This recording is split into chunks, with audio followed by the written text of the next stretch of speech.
क्योंकि उन्होंने फैसला ये किया कि हम अपनी कैंपेन को बच्चों तक या चंद उम्र के लोगों तक कन्फाइन नहीं करेंगे, पूरी पॉपुलेशन को हम देंगे।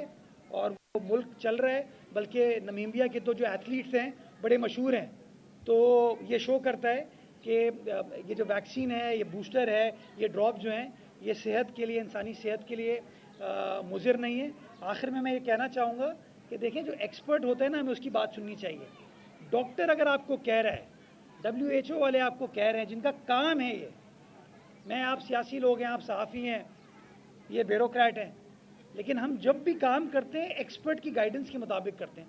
तो जब ये एक्सपर्ट्स आपको बता रहे हैं कि हाँ, दुनिया के इस मुल्क में इस तरीके से हम हल करने में कामयाब हो पाए, तो क्यों ना उसी चीज़ को हम अपने मुल्क में भी रेप्लिकेट करें।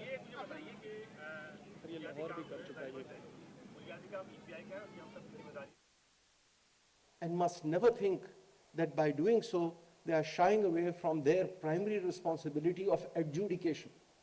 Yes, you have to hold your nose while sitting as a judge in telling parties to mediate and give them a brief as to the benefits of mediation. Parties are reluctant, having paid lawyers to pay fees for the mediator.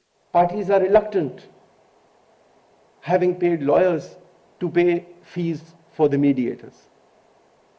I'm happy to know that some of the mediation centers have a policy to have pro bono mediations. And in order to encourage parties to go into mediation, what we have decided now is to train as many judges as mediators, and also the officials in the High Court and the Supreme Court who are law graduates, who will be willing to conduct mediation in their own pay scales. In the Supreme Court, we already have had 2 gentlemen trained as mediators. They are now accredited from the research cell. There is a training program being started by the Ministry of Law on Monday.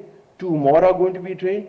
And by the end of this year, I hope to take the number to at least a dozen, so that parties who cannot afford to pay for the mediators are referred to the mediation center, which will be housed in the Supreme Court free of cost, for mediation to be conducted free of cost.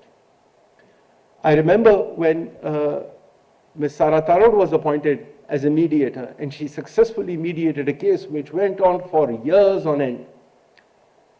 And then there was another case when we wanted to appoint a mediator, and my Chief Justice said, why not appoint her again? I said, no, sir, and I'm sorry for that.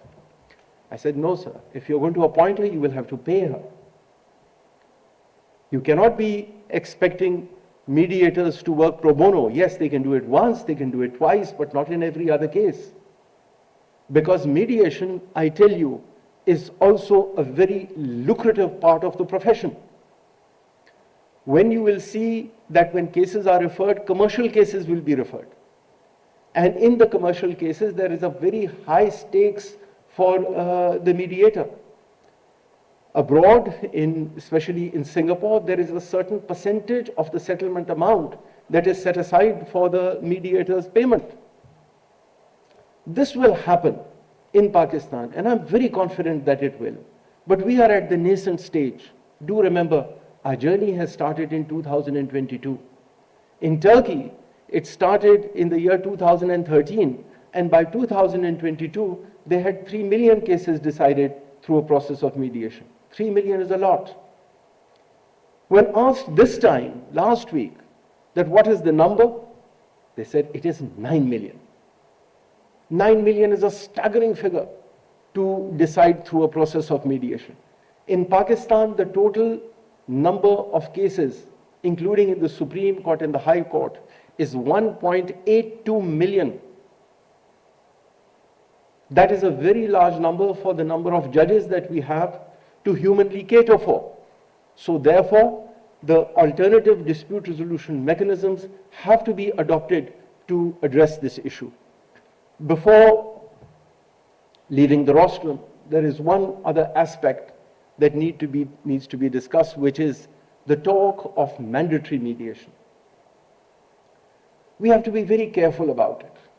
There is a draft bill that I have had the sight of, prepared by the Ministry of Law, which has the effect of including Section 3A in our Alternative Dispute Resolution Act of 2017.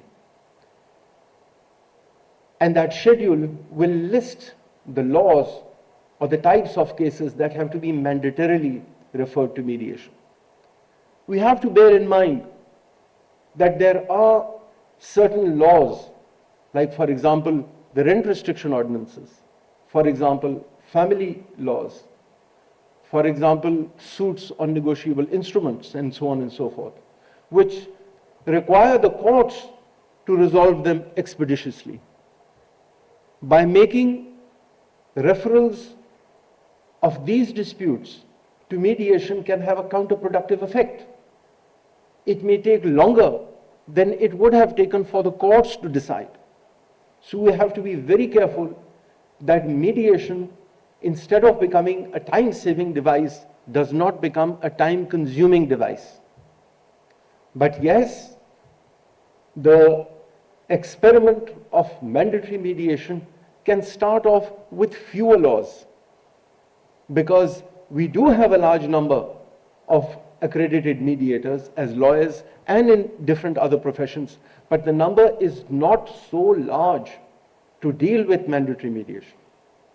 So this is something over which I would like to caution the Ministry of Law, that if you intend making a list, please do not make it very long, and do not make it such that has the effect of mediation becoming a time-consuming device. Thank you so much. Pakistan is now leading the way in Asia than any other country in the world. I recall that in November 2022, I met Sarah and Raheel in Islamabad, and they thought of doing something for Pakistan to motivate and create a market of Asia and to develop an ecosystem of all 6 players which are all gathered today in this hall with you. They thought of a 10 years time frame